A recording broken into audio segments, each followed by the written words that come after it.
Welcome back to my YouTube channel! Ayan, so for today's video, special tong video na to, and for me, isa siyang achievement talaga. Pero bago ang lahat, sabi ko nga sa inyo, hilig ko tong magbasa ng comments sa ating past vlog and mag-reply sa panibago nating vlog, 'di ba? So, nabasa ko doon na parang hindi daw nag-work yung mic. Yun din yung kinakataka ko kasi parang we're using mic naman, pero bakit hindi siya gumagana, ganon. So ngayon, ginagamit ko ulit yung mic dahil nga pupunta tayo ngayon ng SM dahil special nga tong vlog na to. So, kaka-break ko lang and naligo talaga ako kasi ang pasok ko kanina is 10 a.m. Kumbaga, opening ang A above na ito. Tapos, ngayon lang ako nag-break and sabi ko maliligo muna ako bago ako pumunta ng SM kasi nga, mamimili tayo ng pangregalo! Yes, tama kayo. And ito yung outfit natin. And pinahanger ko muna kay Daddy Paul yung pencil cut kong palda kasi meron akong dalawang uniform.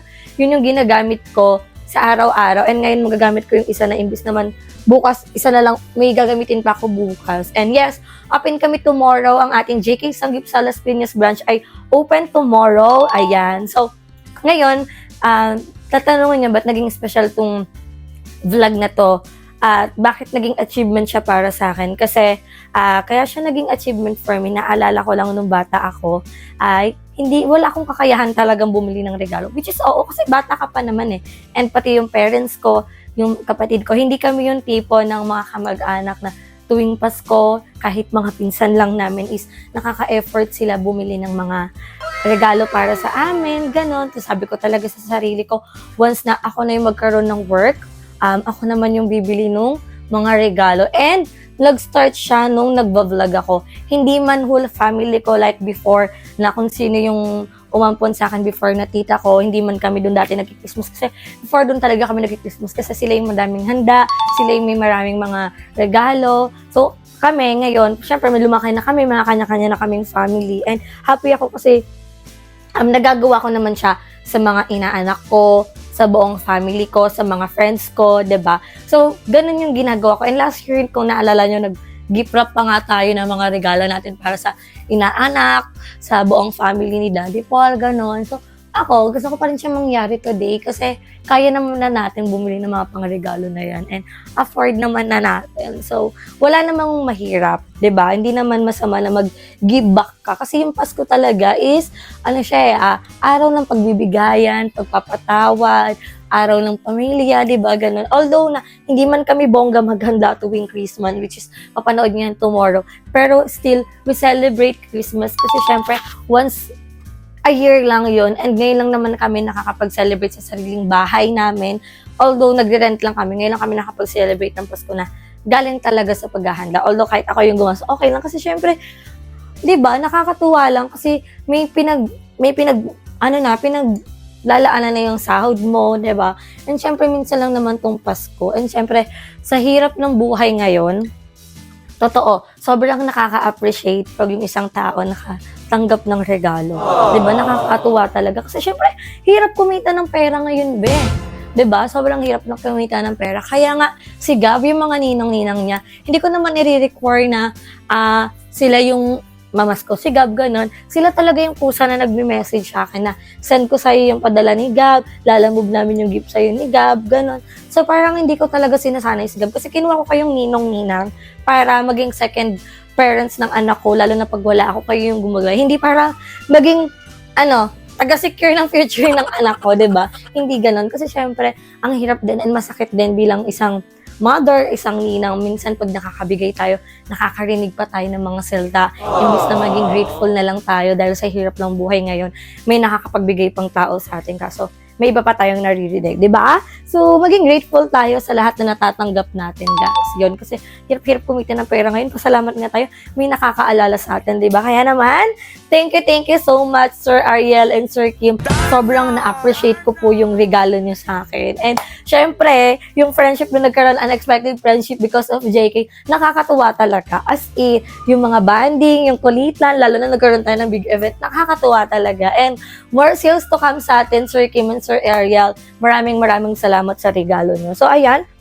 Habang nagpe-prepare ako, yun nga, kinukwento ko sa inyo kasi ganun nga yung eksena ko ng bagets. Pero syempre naman tayo papayag na mananatili tayo sa ganong sitwasyon. Kaya nga sabi nila, hawak din natin yung sarili nating kapalaran. Kung gusto natin umangat sa buhay, maging financially stable, magtrabaho tayo. Hindi para humingi tayo ng humingi sa mga tao or kailangan paghihirapan natin kasi mas masarap sa feeling pag yung isang bagay nagkukuha mo dahil sa paghihirap mo. Hindi dahil bigay ng ibang tao or hindi dahil naawa sa'yo. Pero ako grateful ako sa lahat. Sa Sir Kevin, kala Madam Jessica, thankful talaga ako sa lahat ng regalo talaga nila. As in, kasi may mga ganun akong klaseng friend na nandyan para sa akin, gabayan ako, i-extend ang kanilang love. Sobrang na-appreciate ko. Kaya nga pag binibigyan ako ng regalo, sobrang na-appreciate ko. Kasi, di ba, bihira lang tayong, makatagpo ng mga ganong tao na iti-treasure talaga yung friendship niyo, di ba? So, anting lipstick lang para hindi tayo haggard kasi hindi ko alam bakit nagkakaroon ako ng lalaking tigyawat na naman. Nung nakaraan, wala na to eh. Ngayon na naman. Parang wala nang laman ang lipstick. Lipstick muna tayo. Ayan. Tapos magkikilay lang ng very light. And ayan, pupunta tayo ng SM. Asan na yung bag ko? Yan. Gamitin natin tong bag ko. Shanan! Oh, sino ka dyan? Akala mo ang dami niyang pera para mamili? Hindi. Siyempre, bibigyan natin ng regalo yung mga special na tao sa buhay natin, diba? Minsan lang naman, tsaka sa family, Diyos ko, minsan lang naman tayo. Sa lang Pasko, ba, huwag na natin tibirin. And yan, magkikilay lang ako kasi hindi ako marunong magkilay sa cellphone kasi baka hindi siya magpantay. So, i-update ko na lang kayo mamaya pag nasa SM na kami. And hopefully, makapag-vlog kami, walang sumaway doon, diba? And sana mabili natin lahat ng mga kailangan, yung mga need nating regaluhan. So, i-update ko na lang kayo guys mamaya. And kikilay muna ako. So, yan, daming tao, pasabog, sobrang dami. And may mga ilan na akong binili. Kumbaga, ito ay mga set-set yung binibili ko. So, madaling regaluhan pag babae. Pag lalaki, sobrang hirap. So, wala pa akong nabibili talaga sa aming lahat. Kasi more on, mas madami yung lalaki. Ang magulang ko, hindi naman nila to fashion. Hindi nila bet yung ganito. So, hanap tayo para sa mga boys. Saan yung boys? Ayun, hindi tayo, boys. Idea ko kasi sa boys, shoes na lang sana. Para magagamit nila everyday, ganun. What do you think? Kasi ang dami din namang sales talaga. Sales talaga, no? Ang dami ding sales, so mas maganda din talaga bumili ngayon. So, hanap tayo. Dati naalala ko si Kuya Lloyd lang yung pinag-shopping kami. Ngayon, napag-shopping ko na yung aking family. I mean, nabibili na ng mga gift, diba? So, hanap tayo. Parang kanina pa tayo umihikot dito. Parang ikat-ikat tayo. Eto, dito tayo sa mga baguette shoes. Ayan. Here na lang sa unahan. Dito tayo. Peter Pat. Iniisip ko kasi shoes, kaya dami niya lang shoes. Sigab kasi toys talaga, toys. Sala sila na pamangkin ko. Pero sa mga kapatid ni Daddy Paul, ano kaya? Ano bibili natin? Hirap, di ba? Hirap mag-decide. Wala pa. Tapos, bakit? So, ayan guys, dito naman tayo sa mga sandals kasi bagay ito sa regalo sa ating mga father. So, bibilan ko din. Bali, apat yung lalaki ko eh. Si Kuya, si Koke, si Papa mo, tsaka si Papa ko. So, para, nabetan ko yung color na to, oh. Which is bagay sa dalawa nating father. Diba? Ang cute. Ang cute. Pero di ko alam yung size ng... Si Papa ko kasi 43. Anong size kaya yung 43? Tapos si Papa mo? Yung 8 size, yung 40. Yung 41. Ano? 9? So, hanapan ko si Papa. Color black. Dito. And, dito naman sa kabila. Dito ako. Dito naman yung para sa mga boys na dalawa. Ang ganda din. Kaso wala kasi yung pang girl eh. Carry naman siya, kaya lang walang pang girl. Wala siyang pang girl. So, ganito na lang yung bibiling natin para sa ating mga father and kuya. So, ang problem naman, pag bibili ka ng footwear, hindi mo naman alam yung size nila. So, meron na nung kay Papa, which is sa Papa ni Paul, ayan, meron na siya. And meron na din yung sa tatay ko. So, pinapakuha ko na lang. Ayan, tingnan natin. So, ayan. Meron na. Yan. So, ang wala na lang, yung kapatid kong isa, tapos, sarili ko, si Daddy Paul, may gift din ako sa kanya, and yung anak ko, pati isa kong pamangkin. Kasi yung dalawa kong pamangkin, nasa Dubai. Padala na lang tayo pera, be. Wala tayong, mas mahal pa pag nagpadala ka ng gamit doon. So, tara, likot pa tayo para naman sa, saan pa kaya? Ano kaya yung kay Rain? Slippers o shoes din? Kay Rain. So, tara, samahan niyo muna kami mag-ikot-ikot. So, guys, tapos na kami mamili dito at lilipat ako ng Toy Kingdom kasi andun yung main event, chares. Andun yung gift for Gab Gab. Saan tayo pumasok, Lab? Doon ata, oh. Saan? Ito. So, ang nabili lang namin dito ng regalo is almost 6 lang for 6 person lang. Pero, ilan pa yung kulang ko? Siguro more on mga bata. Tapos yung isa kong kapatid na sa pen shop ko na lang siguro siya bibilhan. So, nakakaloka kasi super duper haba talaga ng pila as in. And sobrang daming tao. Siyempre, magpapasko talaga and dami talagang namimili para sa kanilang pamilya, mga pangregalo, diba? So, kami din bibili. So, hindi pa tayo natatapos. Meron na lang akong 30 minutes ba? Kailangan ko na magmadali kasi babalik na ako sa store kasi break lang talaga yung inano ko. Pero kailangan ko na talaga bumalik. Feeling ko hindi tayo dito pumasok.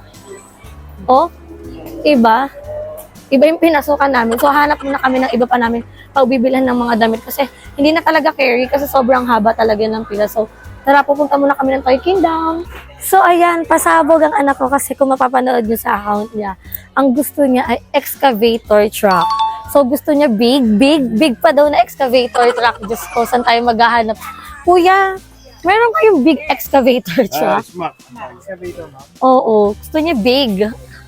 Big daw big. Ito lang. Gusto niya talaga yung big. As in, gantong color pa yung pinapahanap niya sa akin. Di ba, I remember binilhan natin siya ng ganito sa SM. Asa na? Kasi tinatanggalan niya ng gulong eh. Okay lang naman bilhan siya ng mahal. Pero ang problema kasi, gusto niya to fire truck. 1799. Recycling block, recycling truck. Maliit, gusto niya nga daw big. Katulad yun sa amin, yung malaki. Oo, gusto niya yung ganun kasi niregaluhan ng mother ni Paul na sobrang laking fire truck, be. Hinanap-hanap niya na. Hindi kasi namin nadala, nasa inyo. Ito naman, Hot Wheels. Pinanin sa yun, Kaya mo, yung binili bokol. Let's find na mga iba-ibang car. Diba? Nakakatuwa kasi ang dami ding mga bata dito. Ayoko ma-disappoint si Gab kasi baka bilang ko siya ng maliit na excavator. Pero grateful naman yung baby ko. Pero kasi ang promise ko sa kanya, malaki eh. Hanap tayo, baka meron naman sila. Ito oh.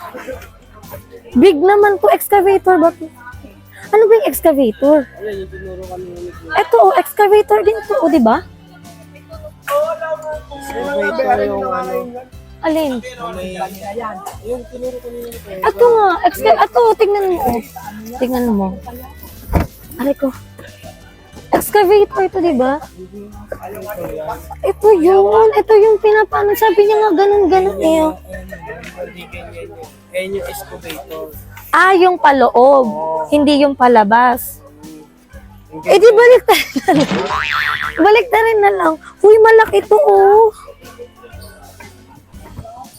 Malaki naman to. Ayan yung excavator. Excavator. Ano ba yan? Hindi mo na sa binitawan niya na oh. Kuya, Dito na oh. wala kayong excavator na ganito? Excavator. Di ba ito excavator ka? Hindi. Ito daw yung excavator, kuya. Excavator. Ito yun. Oh, Hindi yan ma'am. Iba yan ma'am. iba pala. Dump truck ba yan, kuya? Ito, excavator, pero Ito, excavator. kuya, ang liit. Baka may mas malaki, kuya. Nakita ko yung regalo ng mama ni Polo. Ito, oh. Ayan, oh. Yan yung niragalo. Diyos ko, yung anak ko tumang-tuwa. Magpapahanap tayo kay kuya ng excavator. Diyos ko. Ito, madaming truck. Ayaw niya ba to? Isang set na tong construction worker. Wala eh. More on ganito lang. Ay, ito excavator, oh. Di ba? Kaso ang liit naman. Ayan, kuya. Ayan! Perfect! Oh, di ba? Perfect. This is it. This is for my son. May nakita ko dito isang set. Ayan, oh. Ano naman siya? 1299. Isang set na siya. Isang set na siya. Ayan, oh. May paganto-ganto pa. Kaso, ayaw niya yan. Ito talaga eh. Big excavator nga daw. Big excavator. Makinig tayo. Laki din ito. May fire truck naman sa... Oo nga, may fire truck na siya. So, ito na lang. Wala pong maayos dito. Wait lang, tanong natin. Baka may maayos naman. Ah, andito pala, oh. Baka naman may maayos na box. Kasi parang gurantong-gurantong yung box ng para sa anak ko. Alin? Hindi siya excavator, Dad. Hindi siya maayos kasi yung box. Wala, no? Eto, oh, laki yung. Ate, may maayos ko yung box nito. Thank you.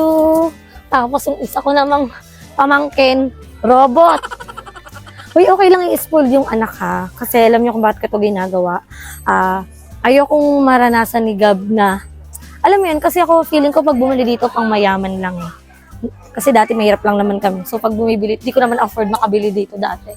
So ngayon, parang I give my best for my son kasi deserve niya naman. At siya talaga yung nagpapasaya at siya ang dahilan kung bakit ako nag-grind. Sige po, thank you madam.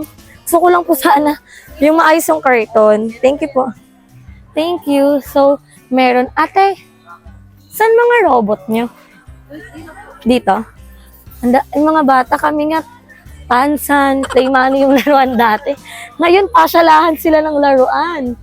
Antayin lang natin excavator truck. And then, sir, akin po yung excavator. Thank you.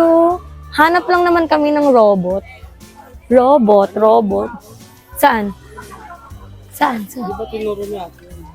Hindi naman to robot eh. Hanapin na natin. Saan? Wow! Wow, 749 isa. Amazing. Anong mga robot? Ano ba yung klaseng robot? Lego? Ganon? Oo, may lig naman siya sa Lego. Lego? Ganon? Hanapan na lang natin siya ng mga ganon. Mahilig naman sila magbuo-buo ng tatay niya. Update ko kayo guys mamaya. Hanapan ko lang yung excavator robot. So ayan, tapos na tayo bumuli na itong excavator truck and itong robot ng aking pamangkin. So, carry na to dahil may enjoy naman nila to, magagamit naman nila to at magiging masaya naman sila sa regalo ko kasi syempre magagamit talaga nila everyday. And isa lang yung pinagpipray ko, sana wag tanggalan ni Gab ng gulong ko. Kasi nang tatanggal siya ng gulong sa mga motor and kahit dito din sa Toy Kingdom, sobrang haba ng pila and I'm looking for kinetic sand para yun sana yung inaano ni Gab, hinuhukay. Kaso, wala akong mahanap dito. So, i-update ko na lang kayo mama. And sana, maging happy sila sa ating munting regalo dahil hindi pa natatapos ang ating pamimili. So, ayan mga Bex, tapos na kami bumili ng mga regalo and happy ako kasi lahat talaga sila nabilhan ko. Although, yung inaanak ko hindi ko na nabilhan and sa Toy Kingdom lang kami nakapagpabalot. Tingnan nyo naman. Diyos ko, finally, I'm happy kasi nabili ko na yung gusto ng anak ko which is ang kanyang pangmalakasang excavator truck. Ayan. So, for sure, makikita niya na ito pag-uwi pero hindi ko siya ipapa-open until hindi pa nag-12. And nakakatuwa kasi ito yung unang Pasko namin sa bagong bahay. Siguro sa mga inaanak ko, cash na lang ibibigay ko pero hindi pwede mag-Gcash yung Ninang, ha? Cash lang, dapat magpapakita kay Ninang. Kasi nakakatuwa lang, nag-story kasi ako about sa mga inaanak. Kasi ang last year, ang pagkakatanda ko, 11 yung inaanak ko. And syempre, this year, hindi ko na maalala kung kailan ba ako umuting ng binyag. Kaya sabi ko, paalalahan na nila ako. Kasi syempre, magbigay din tayo ng aginaldo, di ba? Kahit hindi naman ganun kalaki. Kasi ma-appreciate naman yan ng bata. And lahat naman ng binili ko is galing talaga sa aking heart, galing talaga sa aking puso. Ibig sabihin, pag binigyan ka ng regalo is mahalaga ka talaga sa akin, diba? And iniisip ko pa sa iba kong mga friends sa Inner World Tour kung anong iririgalo ko. Kasi parang meron na sila ng lahat. Ang hirap magregalo sa kaibigan mong mayaman, no? Kasi feeling mo lahat meron na sa kanila. Kaya nagyayayang ako na umalas na lang kami this Christmas. Yung 25, para kahit pa paano magkakasama-sama. Kasi aminin naman natin sa hindi na talaga ganun yung tulad ng mga bata kami yung Pasko. Pero at least, happy kami. And happy din ako kasi ngayon na lang din kami kakain ulit ni Daddy Paul sa labas. Which is, nandito kami ngayon sa Kuya Jay and we're just waiting for our food. So, excited na din ako. And mamaya, hindi ko na din, pinom muna ako, nauwawa ko.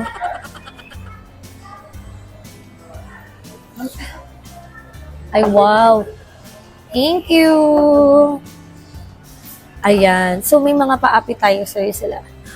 Ay, kuya. Ayan, si kuya nanonood siya ng vlog natin.